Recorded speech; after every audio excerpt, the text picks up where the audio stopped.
Hello again, YouTubeites! This week I am making a skull Sporran!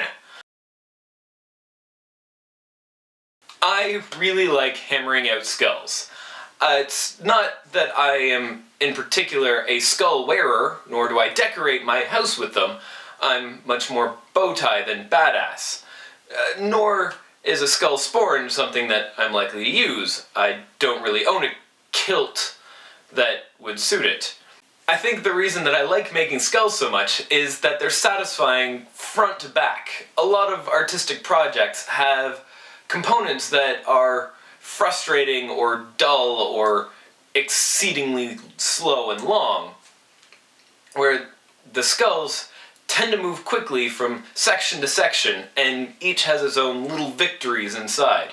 To start, I have a sheet of metal which I pound into a domed shape, just sinking it into a dish, and that's very satisfying. It's very manly, grog smash thing sort of work. Now for the shaping of the skull, I have to use a substance called pitch, which is a miserable combination of things like tar and wax and plaster and other delightfully awful chemicals that you really don't want to eat or breathe in.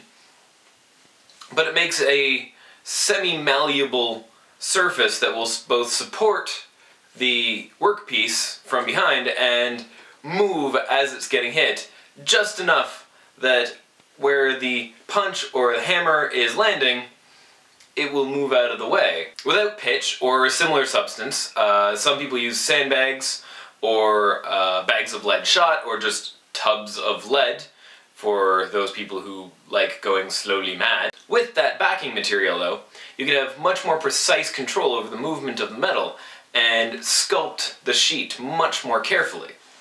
One of the other reasons I like working on skulls is that every hammer blow moves the metal and changes the expression. A slight shift in the brow ridge can change a surprised skull to an angry skull to a quizzical skull.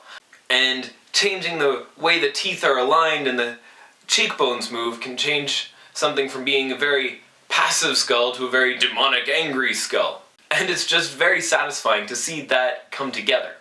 Creating the back piece of the Sporran offers much more of a technical challenge than the front, allowing me to satisfy my engineering desires rather than my more artistic side.